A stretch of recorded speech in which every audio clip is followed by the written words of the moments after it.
Hello and thanks for joining me for some landscape photography.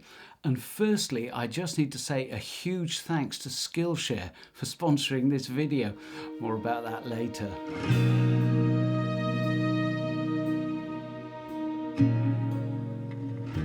So what I wanted to do today was to explain my thinking behind getting yet another lens and also to take you out with me to try it out. I've only just taken delivery of it. I haven't used it yet, so you're going to come out with me and we'll find out together if it's any good.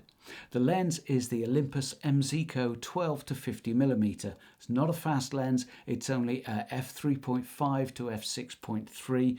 That's not a problem though. I'm a landscape photographer and I've used those sort of apertures in the past without any issues. Now, of course, any of you that's followed my channel for any length of time will know that most of my photography is done with this lens, and over the last couple of years that's 95% of my images.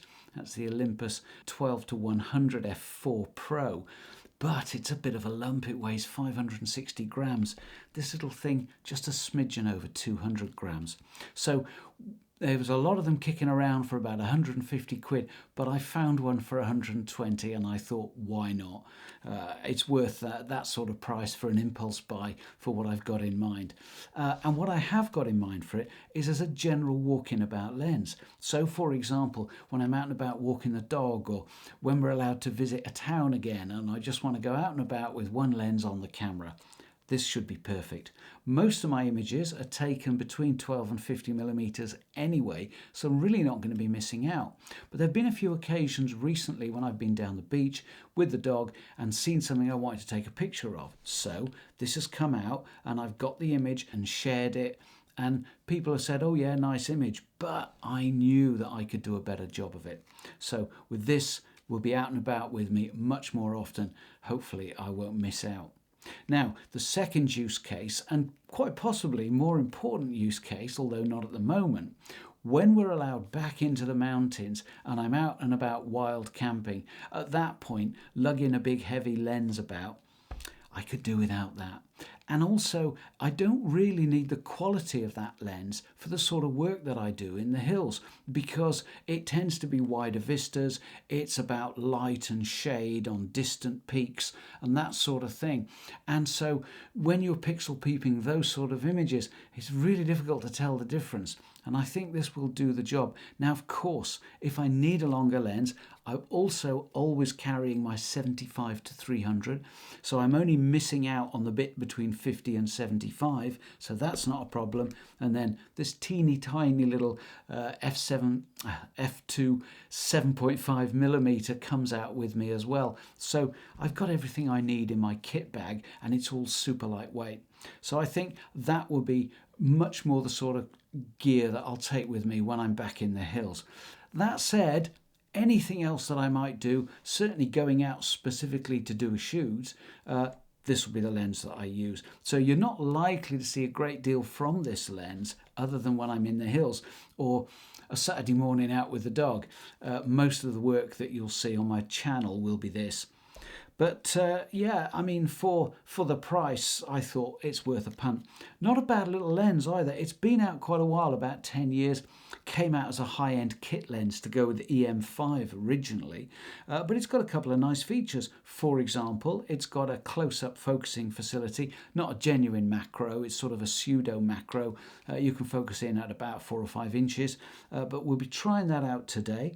Also, it's got a programmable button. Now, I've got a programmable button on here that I use all the time for switching bracketing on and off. So I can do that on this lens. That's handy. What it's also got is electronic zoom. Of course, it's got the manual zoom as well, but for video work, the electronic zoom is nice and smooth and it's silent. So I do use this for a bit of B-roll work when I'm out and about, so that could come in handy as well. Anyway, I think that's about it for the spec and the why I bought it. Let's get out and take a few pictures with it and see how it works.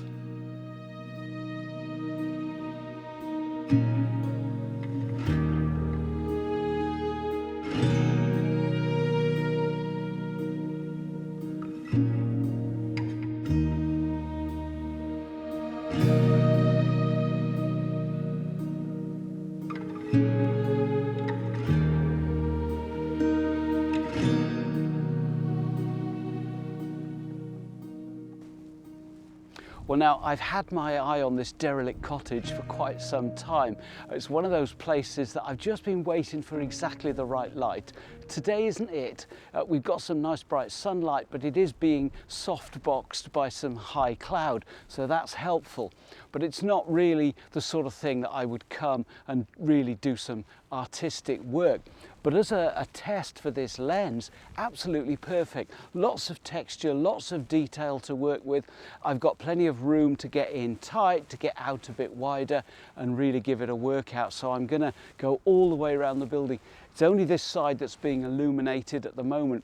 What's particularly interesting about this building is that it's completely by itself in the middle of a huge set of fields. There's no vehicle access at all. It's quite a long walk from the nearest bit of road. But as I say, I've had it on my radar for some time, and it may well be that we come back here one day when we've got maybe a nice sunset over in that direction to give me some backdrop to work with.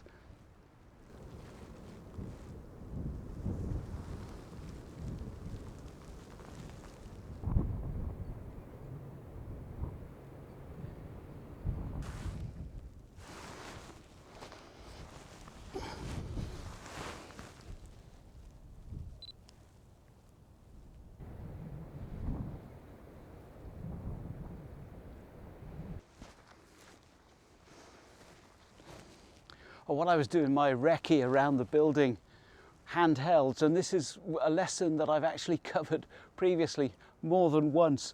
Walk around with a camera in your hand, get a feel for your subject and your composition before you get set up, because as I was going around I spotted this lovely little window, but most importantly there's another window on the other side of the building exactly aligned with it. And because of the line of the sun, there's a really nice view across to some pine trees in the distance. So this one needed the tripod. The reason for that is, of course, that I need to focus stack it. I didn't want to have the background through the window blurred at all. And of course, I want the stonework around this nearest window as sharp as I can. Now, I can't get any closer to it. I'm shooting at 50mm. I would like to be in a bit tighter on this window. The problem is if I do that, as I get closer to that window, the amount of wall inside, the black around the window on the far side, is too much. It's making too wide a border.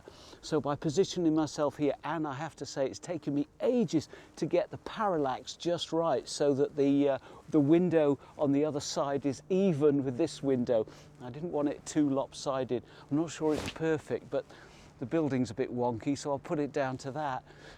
But yeah, so we've got 3 exposures to focus stack on this, one on this wall here, one on a bit of bramble on the lip of the window on the far side of the building, and the other one, of course, in the far distance.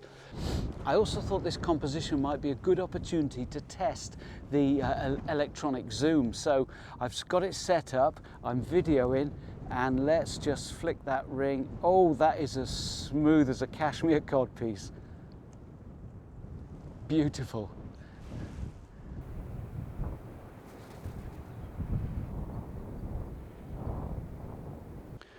Well, I've certainly given this lens a really good workout here. I've taken far more images than I'd anticipated, some for record, but also the light is actually playing ball in some instances, but I've been getting in on some details, so no need to come back for those particular shots, hopefully.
Now, when Skillshare got in touch and said, would I be interested in them sponsoring a video, I was really flattered because I've been a premium member of Skillshare for quite some time. It's great value for money.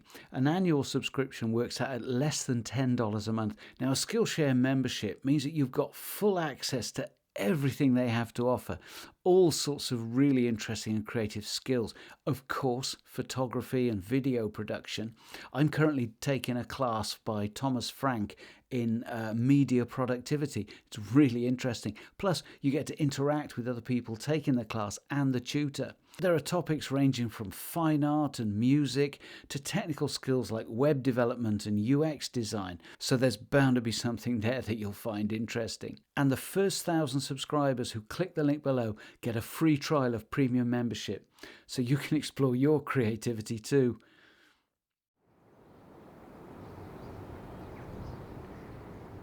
Well, now to finish up my testing of this lens, I've come to another derelict building, although not quite with the same level of character as the one we just visited. This is an old manor house and it's not remotely of any interest to me photographically. However, there will be no prizes for guessing what's attracted me to this. That is this absolute ocean of magnificent snowdrops. They're everywhere. It's fantastic. Now, I discovered this place this time last year and I made a mental note to come back with a proper camera. And interestingly enough, when I was here last year, all I had was my iPhone. So I want to see what I can do this time. Obviously, I'm going to be looking for one wide shot and then we'll also try out the macro on this lens.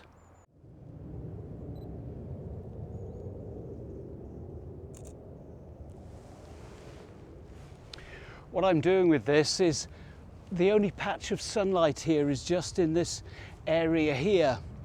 I wanted to try and do something a little different. Of course, the first thing you think of when you're shooting this sort of thing is to get down low and get this sweep across the ground level. But because there are so many, by getting up high and shooting down towards that splash of light, I'm hopeful it might make an interesting and different perspective. You'd think it would be impossible to find something to moan about with this incredible scene in front of me. But I'm finding that some of these willows are a bit distracting and it'll be completely impossible to clone them out. But nevertheless, what I'm doing is I'm trying, because these are growing in patches and there are paths and little clumps, I'm trying to work a composition here. It's not a case of just, oh, look at all these snowdrops, point your camera in their general direction. There's still some work to be done with composition.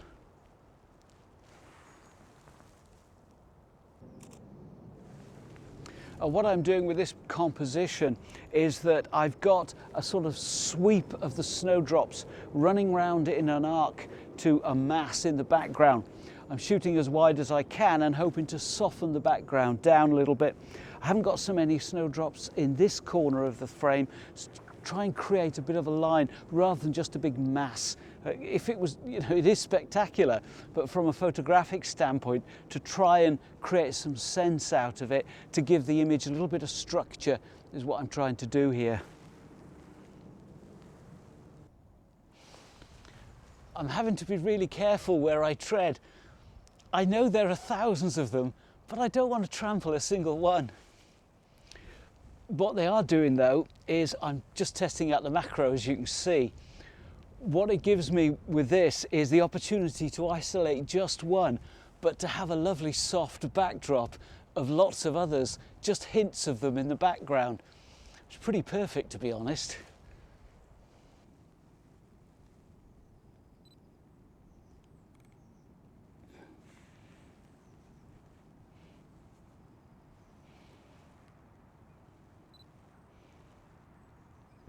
Well, now, of course, it remains to be seen how well this little lens has performed. But in terms of using it, I've really enjoyed myself. I absolutely filled my boots with images. I've spent much longer out than I intended to. But then I am very lucky to have this sort of thing on my doorstep within lockdown walk range. So time to head back and see what we've got. Well, I really enjoyed that little trip out, a very pleasant walk, and I really enjoyed the photography. I've had a chance to process the images, and I must say they didn't present any great challenges, and I'm really happy with how this little lens performs, so much so that I could honestly see myself using it more than I'd originally intended. This big old beast is now back in its home on the camera. That's where it'll live most of the time. But yeah, this acquitted itself very well, and frankly, for 120 quid, it could be the bargain of the year. Anyway, I'll put the pictures up at the end for you to make your own mind up, but thank you so much for coming along with me. I really hope you've enjoyed it, and if you have, why not subscribe now and join me next time. Cheers.